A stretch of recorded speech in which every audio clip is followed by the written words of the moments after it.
Dengan Radio Citra Kasih yang dikasih oleh Tuhan Yesus, senang bisa berjumpa lagi pada pagi hari ini. Harapan dan doa saya semoga semua pendengar Radio Citra Kasih tetap dalam keadaan sehat karena perlindungan yang daripada Tuhan.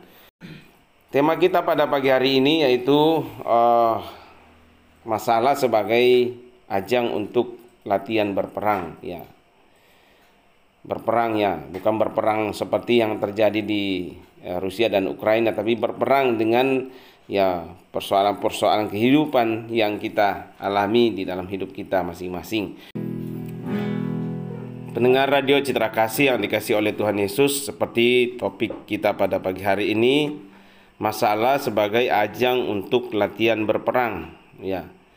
Saya yakin dan percaya bahwa semua orang yang punya masalah, semua orang punya problem dalam hidup ini.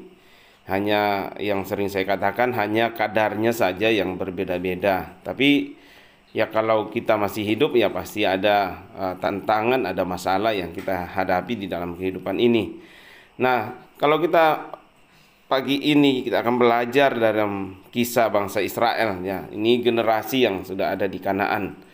Nah, kalau kita lihat perjalanan bangsa Israel dengan Tuhan ketika mereka dibebaskan dari perbudakan di tanah Mesir, itu ada generasi yang keluar dari Mesir melewati padang gurun.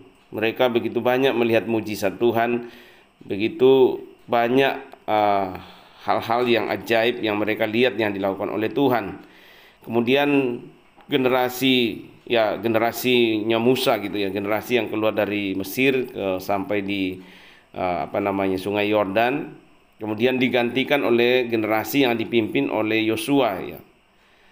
Nah, ini generasi yang masih melihat juga bagaimana keajaiban-keajaiban Tuhan yang terjadi ketika mereka memasuki tanah Kanaan, bagaimana Tuhan berperang melawan musuh-musuh mereka yang ada di tanah Kanaan pada saat itu. Kemudian setelah Yosua nggak ada, ya, artinya meninggal, kemudian bangkit lagi generasi yang lain, ya, generasi yang lain, ya. Jadi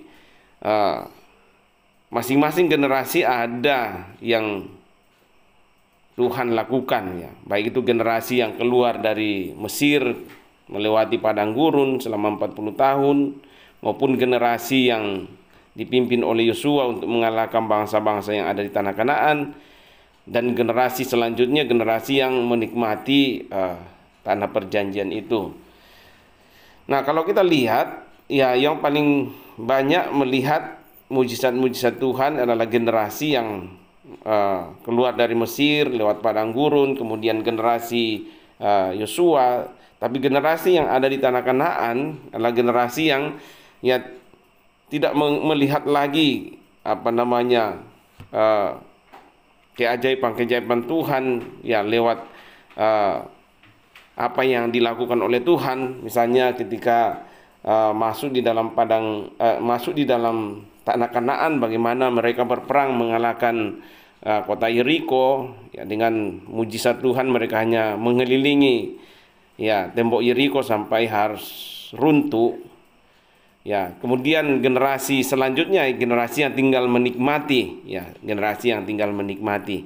Nah, seperti yang saya katakan tadi bahwa masalah, ya, Tuhan izinkan untuk melatih, ya, generasi yang, ya, tidak melihat, ya, generasi yang tinggal menikmati, ya. Generasi setelah Yosua adalah generasi yang tinggal menikmati saja, ya. Nah, jadi saya katakan masalah ya adalah lahan atau ajang untuk latihan berperang, ya. Nah, jadi Tuhan melatih mereka, generasi berikutnya. Bagaimana Tuhan melatih mereka? Ya, dilatih untuk berperang, nah, dengan bangsa-bangsa yang masih tersisa, ya. Nah, kalau kita lihat di dalam, coba kita baca dulu di dalam Hakim-Hakim 3 ayat 1 sampai 2. Di situ dikatakan, inilah bangsa-bangsa yang dibiarkan Tuhan tinggal untuk mencobai orang Israel itu dengan perantaraan mereka, yakni semua orang Israel yang tidak mengenal perang Kanaan. Ya, artinya generasi yang tidak mengenal, ya, generasi yang tinggal mendengar saja cerita-cerita bahwa dulu pernah berperang, atau sama juga generasi padang gurun, generasi yang keluar dari Mesir, ya mereka tinggal ya menceritakan ke generasi-generasi berikutnya bahwa pernah mereka keluar dari tanah perbudakan, disertai Tuhan 40 tahun. Kemudian mereka masuk dalam tanah perjanjian, mereka mengalami peperangan juga di sana untuk mengalahkan bangsa-bangsa yang ada di sana. Nah, generasi selanjutnya generasi yang tidak mengalami, tapi generasi yang hanya mendengar saja cerita-cerita yang pernah terjadi atau fakta-fakta yang pernah terjadi. Dan mereka bukan melihat langsung, tapi hanya mendengar. Ya, jadi di sini kita lihat generasi setelah Yosua adalah generasi yang ya tidak mengalami, tapi generasi yang mendengar bahwa pernah terjadi ya peristiwa-peristiwa yang Tuhan kerjakan lewat bangsa Israel. Nah, dikatakan inilah bangsa-bangsa ya yang dibiarkan Tuhan tinggal untuk mencobai orang Israel itu dengan perantaraan mereka, yakni semua orang Israel yang tidak mengenal perang Kanaan. Maksudnya hanyalah supaya keturunan-keturunan orang Israel yang tidak mengenal perang, yang sudah-sudah dilatih berperang oleh Tuhan. Ya, ini poinnya pentingnya. Ya, dilatih untuk berperang oleh Tuhan. Nah, jadi kalau kita tarik di dalam setiap kehidupan kita sebagai orang percaya pada Kristus, nah seringkali masalah yang kita hadapi, ya kita harus pahami bahwa masalah itu harusnya menjadi latihan bagi kita untuk melihat bagaimana Tuhan menolong kita lewat masalah yang sedang kita hadapi. Jadi seringkali masalah ada supaya ya kita sendiri bisa merasakan dan mengenal siapa Tuhan. Seringkali masalah ada supaya kita sendiri bisa merasakan, supaya kita sendiri mengenal siapa Tuhan. Ya, sama generasi setelah Yosua, kalau mereka hanya mendengar cerita saja bahwa Tuhan pernah menolong nenek moyang mereka melewati padang gurun selama 40 tahun, kemudian menolong nenek moyang mereka masuk di dalam tanah Kanaan, dan mereka hanya mendengar cerita. Ya, bagaimana Tuhan menolong, mereka tidak rasakan. Nah, sehingga Tuhan izinkan tetap ada bangsa-bangsa yang tidak habis, ya. Walaupun diperintahkan lewat Musa, lewat Yosua bahwa kamu harus menghabiskan bangsa-bangsa penyembah berhala yang ada di tanah Kanaan. Tapi mereka tidak lakukan, dan Tuhan izinkan itu tetap ada sebagai ya ajang untuk latihan bagi generasi selanjutnya. Apakah mereka tetap percaya kepada janji Tuhan atau tidak, supaya mereka juga mengenal dan mengalami apa yang dialami oleh nenek moyang mereka, melihat sendiri bagaimana Tuhan menyertai mereka. Ya, jadi seringkali masalah itu Tuhan izinkan ada di dalam hidup kita, ya, supaya kita bisa merasakan langsung, kita bisa melihat langsung bagaimana Tuhan menolong kita, bagaimana Tuhan menolong saudara dan saya, supaya kita bisa melihat kebesaran Tuhan di sana. Ya. Kalau kita kembali lihat di dalam Yosua, ya, Hakim-Hakim 3 ayat 4. Nah, apa yang terjadi? Ya. Sehingga bangsa Israel disuruh, ya, kalau perintah Musa, perintah Yosua, ya, harus ditumpas habis bangsa-bangsa penyembah berhala yang ada di tanah Kanaan supaya tidak menjadi penghalang bagi mereka. Ya, tapi di sisi lain, ya, mereka tidak melakukan itu, dan Tuhan pakai itu bangsa-bangsa yang masih ada di sana untuk ya memberi pelajaran kepada generasi berikutnya bahwa Allah yang disembah oleh nenek moyang mereka adalah Allah yang sama, yang mampu menolong ya mereka. Ya. Jadi seringkali masalah ada supaya kita bisa ya atau merasakan, ya, kita sendiri bisa merasakan dan mengenal siapa Tuhan itu. Nah, di dalam masalah itu ada dua kemungkinan, apakah kita setia, ya, atau kita tidak setia. Ya. Jika kita setia, ya, kita akan mengalami ya jalan keluar. Tuhan akan memberikan jalan keluar bagi Ya, setiap persoalan masalah yang kita hadapi ketika kita setia. Tapi ketika tidak setia, artinya kita jalan dengan pikiran kita sendiri, dengan kemampuan kita sendiri, bahwa kita mampu menyelesaikan masalah itu tanpa Tuhan. Ya, pasti ya lain yang akan terjadi. Engkau tidak akan pernah melihat mujizat Tuhan di sana. Kita tidak akan pernah melihat pertolongan Tuhan di sana. Kalau kita lihat di Hakim-Hakim 3 ayat 4, ya. Mereka itu ada di sana, ya, bangsa-bangsa yang tidak ditumpas habis tadi, ya. Dikatakan mereka itu ada di sana supaya ia mencobai orang Israel dengan perantaraan mereka untuk mengetahui. Jadi ada tujuan Tuhan di sana untuk mengetahui apakah mereka mendengarkan perintah yang diberikan Tuhan kepada nenek moyang mereka dengan perantara Musa. Jadi lewat bangsa-bangsa itu, ketika orang Israel tidak setia, tidak mendengarkan, tidak melakukan apa yang sudah diperintahkan Tuhan lewat Musa, lewat nenek moyang mereka, mereka tidak lakukan, ya, maka mereka akan mengalami hal-hal yang Tuhan tidak tolong mereka. Ya, bangsa-bangsa yang masih tersisa itu akan digunakan untuk menghajar, ya, bangsa Israel. Ya. Kalau kita tarik di dalam kehidupan kita, kekristenan kita, ketika kita tidak setia, ya masalah itu dipakai Tuhan untuk menghajar kita. Supaya kita paham, supaya kita mengerti bahwa kita sudah keluar dari jalurnya Tuhan. Ya, kita sebagai orang percaya sudah ada rambu-rambunya semua, sudah ada di Alkitab semua. Ya.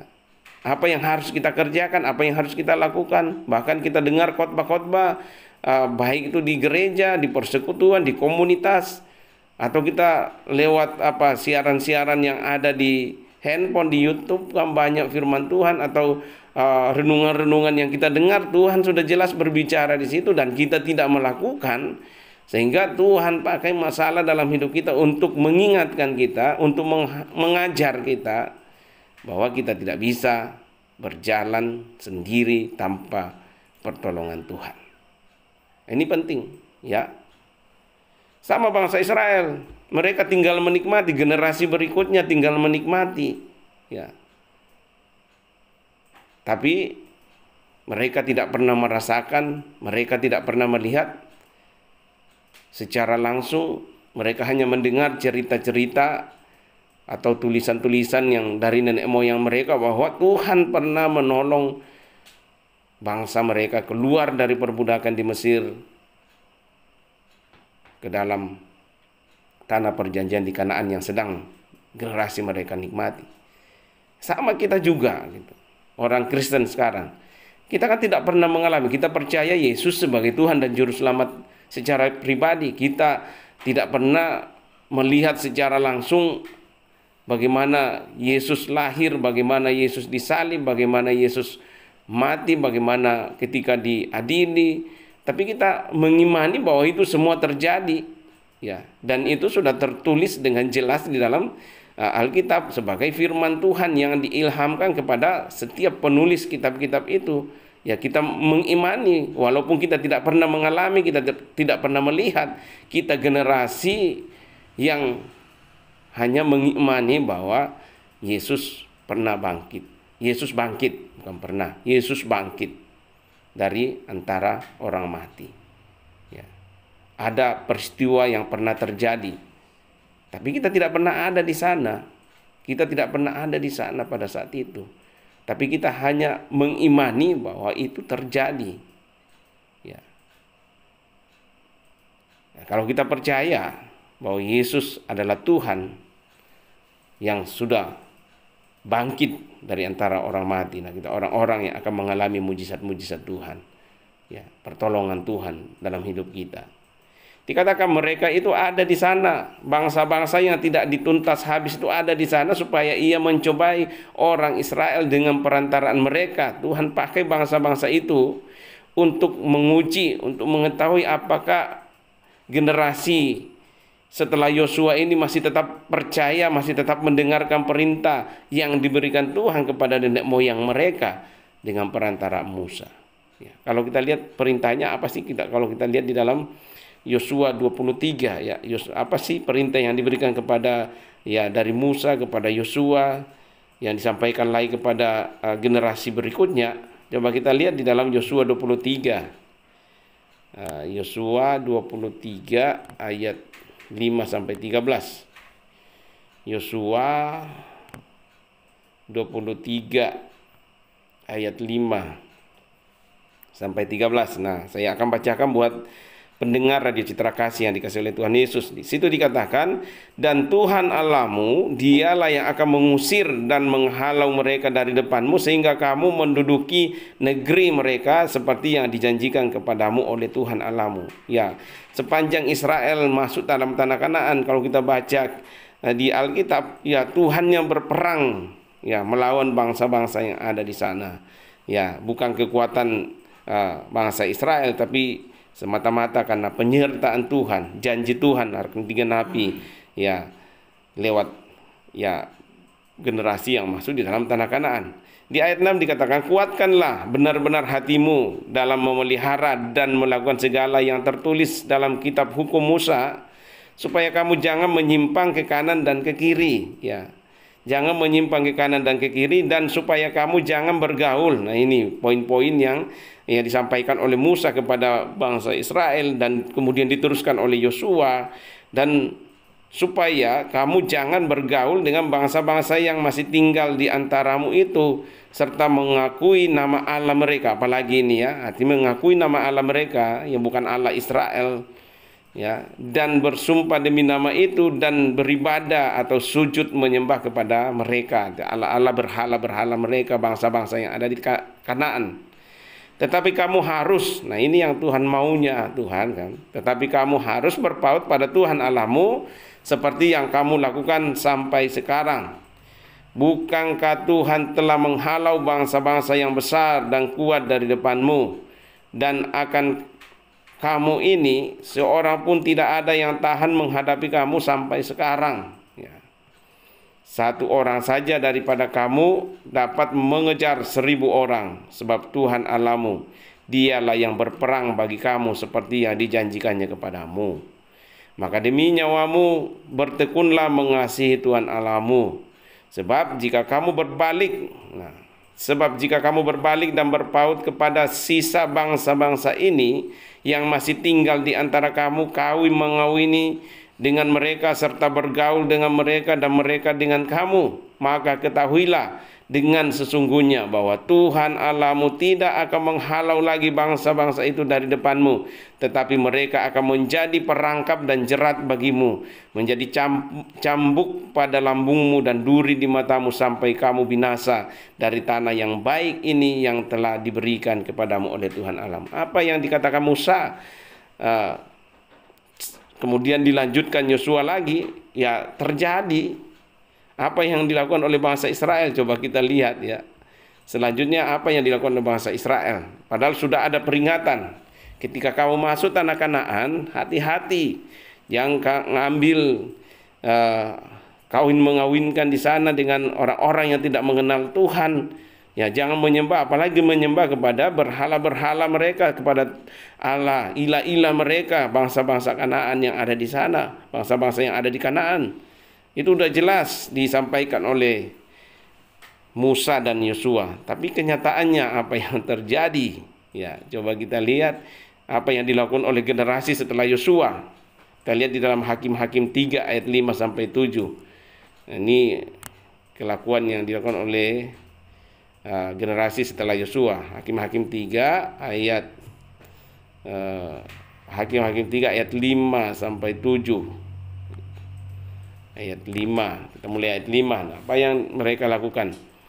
Demikianlah orang Israel itu diam di tengah-tengah orang Kanaan, orang Het, orang Amori, orang Feris, orang Hewi, dan orang Yebus. Ini bangsa-bangsa yang tidak ditumpas habis, yang dikatakan tadi ya Tuhan izinkan untuk menjadi penguji bagi generasi setelah Yosua. Nah, ayat 6 dikatakan mereka mengambil anak-anak perempuan. Tadi Musa, ya Tuhan menyampaikan perintah kepada Musa, kemudian lanjut kepada Yosua, jangan mengambil anak-anak perempuan mereka dan kawin mengawinkan. Ya. Tapi di ayat 6 apa yang dilakukan oleh generasi setelah Yosua, mereka mengambil anak-anak perempuan orang-orang itu menjadi istri mereka dan memberikan anak-anak perempuan mereka kepada anak-anak lelaki orang-orang itu serta beribadah kepada Allah orang-orang itu. Nah, apa yang diperintahkan Tuhan mereka langgar semua. Nah, ini parah ya. Nah, bagaimana kalau kita tarik dalam kehidupan kita? Ya, seringkali kita nggak bisa membedakan mana yang untuk Tuhan, mana yang untuk dunia. Seringkali kita mengawinkan kerohanian kita dengan duniawi, sehingga yang kita alami bukan hal-hal yang baik, tapi ya kerugian-kerugian ya tentu kita sendiri alami. Bukannya kita memperoleh berkat Tuhan, tapi malah ya bukan berkat Tuhan yang kita terima. Karena apa? Kita tidak melakukan apa yang Tuhan perintahkan, kita tidak melakukan apa yang Tuhan mau. Ya, seperti generasi setelah Yosua, Tuhan suruh jangan ambil perempuan-perempuan bangsa-bangsa yang ada di sana untuk kawin mengawinkan. Ya, jangan kamu menyembah Allah-Allah, ilah-ilah mereka, bangsa yang ada di sana. Tapi apa yang dilakukan oleh generasi setelah Yosua melanggar semua apa yang sudah disampaikan oleh Tuhan. Aturan-aturan yang disampaikan oleh Tuhan lewat Musa dan Yosua. Sama juga di dalam kehidupan kekristenan kita. Ya, ketika kita melanggar apa yang Tuhan sudah tetapkan, ya, kita sebagai orang Kristen, sebagai orang percaya, ada rambu-rambu, ada aturan-aturan yang Tuhan berikan kepada kita. Yang seringkali saya katakan, supaya kita memahami, supaya kita mengetahui aturan-aturan apa saja, ya tentu kita harus baca firman Tuhan. Ya, kita harus baca Alkitab. Karena di sana aturan-aturan Tuhan semua ada di sana. Ya, wejangan-wejangan. Ya, ada semua di sana. Nah, kalau kita melanggar aturan-aturan yang ada di sana, ya kita akan mengalami ya kesusahan dalam hidup ini.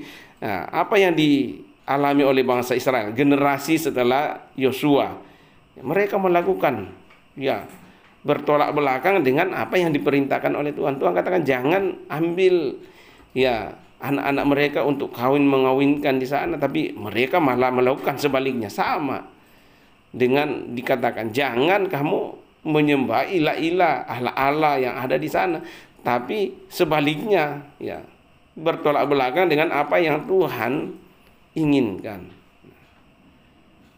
Pendengar Radio Citra Kasih yang dikasihi oleh Tuhan Yesus,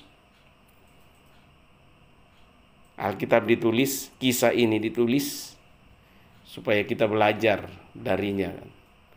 Jangan kita mengulangi hal yang sama. Jangan kita mengulangi hal yang sama. Kita udah tahu kebenaran, Tuhan tidak mau kita mengawinkan ya hal-hal yang rohani dengan hal-hal yang duniawi. Ya, kita ikut pada apa yang Tuhan mau. Ya, supaya ya kita menikmati Kanaan yang berlimpah susu dan madu. Ya. Kesejahteraan ya. Yang saya selalu katakan, kesejahteraan itu tidak selalu identik dengan harta benda, tapi ada damai sejahtera, ada ketenangan, ada sukacita. Itu harganya jauh lebih mahal daripada harta-harta benda ya. Tapi seringkali orang melihat, wah kayaknya orang diberkati kalau ya punya rumah bagus, punya, belum tentu ya. Menikmati hidup saja itu suatu anugerah dari Tuhan ya, melewati hari-hari dengan penuh damai, dengan penuh sukacita, itu suatu anugerah yang luar biasa daripada Tuhan ya. Jadi apa yang akan terjadi kepada generasi berikutnya setelah Yosua ketika mereka tidak taat kepada perintah Tuhan? Kita akan lanjutkan, namun sebelumnya kita dengarkan satu pujian lagi dari anak-anak SMA Paulus. Saya persilakan. Pendengar Radio Citra Kasih yang dikasih oleh Tuhan Yesus, seperti yang tadi saya katakan, generasi setelah Yosua ini adalah generasi yang tidak melihat lagi mujizat-mujizat yang dilakukan oleh Tuhan. Mereka tidak ikut berperang lagi. Mereka adalah generasi yang tinggal menikmati. Ya, artinya sudah enak. Ya, seringkali kalau sudah nyaman, sudah enak, ya lupa sama Tuhan ya. Nah, ini yang terjadi sama generasi setelah Yosua. Nah, apa yang terjadi di ayat 7 dikatakan orang Israel melakukan apa yang jahat di mata Tuhan. Mereka melupakan Tuhan Allah mereka dan beribadah kepada para Baal dan para Asyera. Nah ini ya, ketika mereka berjalan di padang gurun, ya, kemudian menyeberang sungai Yordan, mengalahkan bangsa-bangsa yang ada di sana, bangsa-bangsa yang besar dengan peran Tuhan yang berperang buat mereka. Mereka melihat dan mereka sangat menjunjung tinggi Allah mereka, memuliakan Allah mereka. Tapi generasi setelah Yosua, generasi yang tinggal menikmati. Nah, generasi yang enak. Seringkali kalau kita tarik di dalam kehidupan kerohanian kita, ketika kita nyaman, sedang tidak ada masalah, ya, kita melupakan Tuhan.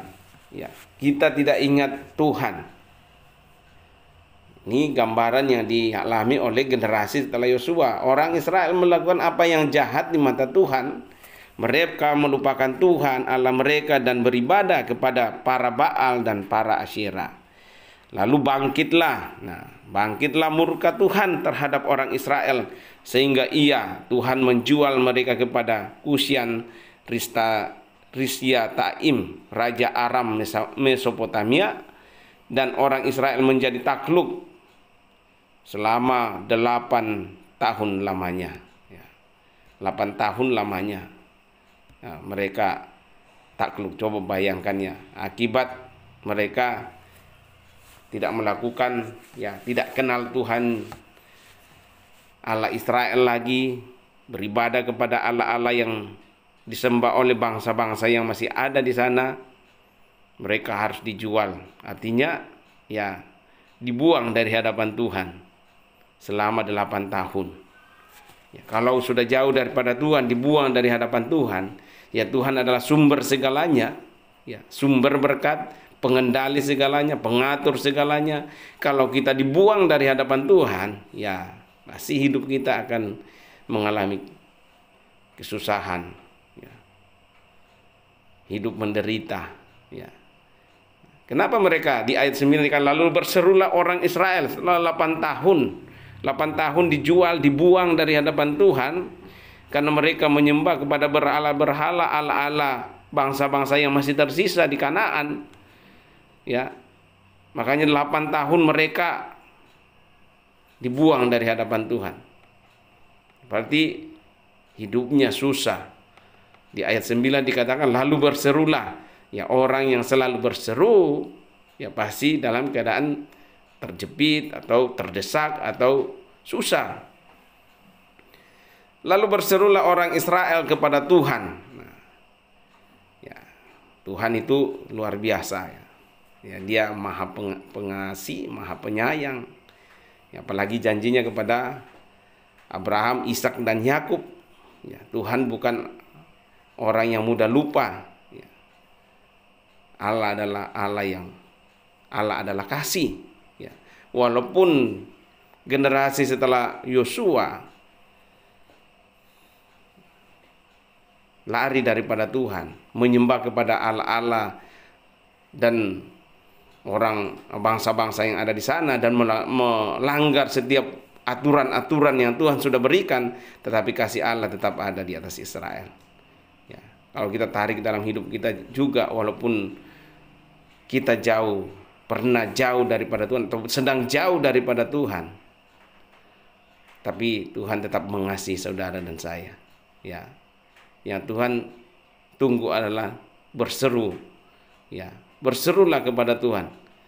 Saya tidak tahu kita sedang dalam masalah apa, tapi belajar daripada kisah generasi setelah Yosua ini. Mungkin kita sudah jauh daripada Tuhan, mungkin kita sudah melakukan hal-hal yang melanggar perintah Tuhan, mungkin kita sedang melakukan apa yang seperti dilakukan oleh bangsa Israel, tidak mentaati apa yang Tuhan sudah atur. Tapi satu hal, Allah tetap mengasihi kita. Allah tetap mengasihi saudara dan saya. Saudara dalam masalah, berserulah kepada Tuhan. Seperti bangsa Israel 8 tahun dibuang dari hadapan Tuhan. Waktu bukan waktu yang singkat ya. 8 tahun dibuang dari hadapan Tuhan, dan mungkin mereka sudah dalam kesusahan, lalu berserulah orang Israel kepada Tuhan, maka Tuhan membangkitkan seorang penyelamat bagi orang Israel, yakni Otniel, anak Kenas, adik Kaleb. Tuhan mengirimkan seorang penyelamat, hakim-hakim, untuk menolong mereka. Dikatakan di ayat 10, roh Tuhan menghinggapi Otniel, dia, dan ia menghakimi orang Israel. Ya, dihakimi. Ia maju berperang, lalu Tuhan menyerahkan Kusyan Risyathayim, raja Aram, ke dalam tangannya, sehingga ia mengalahkan Kusyan Risyathayim. Ya. Ketika kita berseru, Tuhan menolong, Tuhan mengirimkan penolong bagi kita. Ya. Sama dengan generasi setelah Yosua, ketika mereka melakukan hal-hal yang jauh daripada Tuhan, Tuhan murka, dan Tuhan izinkan generasi itu untuk masuk selama 8 tahun ya, dalam pendidikan, ya, pendidikan. Ya, dididik Tuhan selama 8 tahun. Coba kamu rasain di sana ya, kalau bahasanya mungkin seharian. Coba kamu rasain di sana. Kamu jauh dari Tuhan, kamu jauh dari saya, itu mau rasakan ini yang kamu alami. Ya. Mereka sudah tidak tahan, lalu berseru kepada Tuhan, Tuhan, tolonglah kami. Ya, dan Tuhan mendengar setiap seruan mereka. Ya, seruan kita juga, kalau kita mungkin sudah dalam kesesakan, berserulah kepada Tuhan, Tuhan Yesus, tolong aku. Dan Tuhan akan membangkitkan seorang penolong, seperti apa yang dialami oleh generasi setelah Yosua. Tuhan membangkitkan ketika mereka dibuang dari hadapan Tuhan 8 tahun. Ya, hidup mereka tersiksa, menderita, lalu mereka berseru kepada Tuhan, dan Tuhan mengirimkan seorang penolong kepada mereka. Dikatakan ayat 10, roh Tuhan menghinggapi, sehingga mereka mengalahkan musuh-musuh mereka. Lalu amanlah negeri itu 40 tahun lamanya. Ya. Setelah sadar, ya, generasi ini sadar, bertobat, minta ampun sama Tuhan, berseru kepada Tuhan. Ya, dalam seruan itu pasti ada penyesalan. Berseru kepada Tuhan, Tuhan dengarkan, dan Tuhan mengirimkan seorang penolong bagi mereka. Ya. Pendengar Radio Citra Kasih yang dikasih oleh Tuhan Yesus, seringkali Tuhan izinkan masalah itu kita alami dengan satu tujuan, sebagai tempat untuk kita belajar. Ya, sebagai tempat untuk kita melihat bahwa Tuhan mengasihi saudara dan saya. Masalah sebagai ajang untuk latihan, untuk kita dilatih, untuk berperang, untuk melihat bahwa di dalam peperangan itu kita tidak sendiri, tapi ada Tuhan yang menyertai kita, ada Tuhan yang bersama dengan kita. Ya, jangan pernah menyerah ketika menghadapi masalah, jangan pernah takut. Yang Tuhan tuntut di situ adalah seruan kita kepada Tuhan. Ada penyesalan, ya, berserulah kepada Tuhan, menyesallah. Mungkin kita sudah jauh daripada Tuhan, mungkin ada dosa-dosa yang kita lakukan sehingga kisah yang dialami oleh generasi setelah Yosua, mereka jauh dari Tuhan, mereka melupakan Tuhan, mereka melakukan apa yang jahat di mata Tuhan, sehingga Tuhan murka. Tapi dalam kemurkaannya, Dia mengizinkan bangsa Israel jauh darinya selama 8 tahun. Tapi ketika ada seruan, Dia mengirimkan seorang penolong, dan amanlah negeri itu selama berapa tahun di zaman Otniel di situ, ya, selama 40 tahun. Tapi generasi berikutnya, mungkin lahir lagi generasi berikutnya, apa yang dilakukan generasi berikutnya sama juga gitu. Ya, di zaman Ehud, ya, tetapi orang Israel melakukan pula apa yang jahat di mata Tuhan. Nah, kemudian dibuang lagi, berseru lagi, Tuhan dengarkan lagi permohonan. Kalau kita lihat kisah-kisahnya, ya seperti itu, ya, melakukan kesalahan, kemudian dibuang, kemudian berseru lagi. Sampai kapan harus seperti itu? Ya, tapi marilah kita, ya, sekali sadar, ya sadarlah seterusnya. Ya, karena Ya, kalau kita kembali lagi ke situ, ya, tidak ada perubahan. Tapi ini generasi per generasi ya. Nah, jadi ketika bangsa Israel berseru kepada Tuhan, ya Tuhan mengirimkan ya penolong, ya Tuhan mengirimkan penolong. Kemudian ada hasilnya, ada keamanan, ada berkat Tuhan di sana. Jadi kembali ketika kita menghadapi masalah, jangan pernah tinggalkan Tuhan, tapi lihatlah masalah itu sebagai ajang untuk Tuhan membawa kita kembali kepada jalan yang sesungguhnya, jalan yang benar. Kata Tuhan di dalam Matius 11 ayat 28 sampai 30, marilah kepadaku semua yang letih lesu dan berbeban berat, aku akan memberikan kelegaan kepadamu. Masalah apapun yang saudara hadapi, pendengar Radio Citra Kasih hadapi saat ini, berseru kepada Tuhan, dan Tuhan akan mengirimkan penolong bagi saudara dan saya. Gak usah kita tahu bagaimana cara Tuhan menolong, nah itu caranya Tuhan. Tuhan punya 1000 cara untuk menolong saudara dan saya. Tugas kita adalah berseru, ya kembali kepada jalan yang Tuhan sudah tentukan bagi kita. Setia, ya ketika kita setia, kita akan aman bersama dengan Tuhan. Ketika kita tidak setia, melanggar aturan Tuhan, maka kita akan dibuang jauh daripada Tuhan. Di dalam pembuangan jauh daripada Tuhan, pasti hanya ratap dan air mata yang ada di sana, tangisan yang ada di sana, kesusahan yang ada di sana. Tapi kalau Tuhan izinkan kau dibawa sampai di sana, ingat, berserulah kepada Tuhan, maka Tuhan akan mengirimkan penolong bagi saudara dan saya. Semoga firman Tuhan pagi ini menjadi kekuatan bagi setiap kita yang mendengarkannya, sehingga ketika kita menghadapi masalah, cara pandang kita akan berbeda, cara melihat kita juga akan berbeda, bahwa masalah itu bukan akan menghabisi saya, tapi masalah itu adalah sebagai tempat untuk saya belajar, untuk latihan berperang, dan melihat bahwa aku tidak berperang sendiri, tapi ada Tuhan yang bersama dengan saya. Belajarlah berseru kepada Tuhan. Amin. Untuk firman Tuhan, kita akan masuk di dalam pokok doa kita.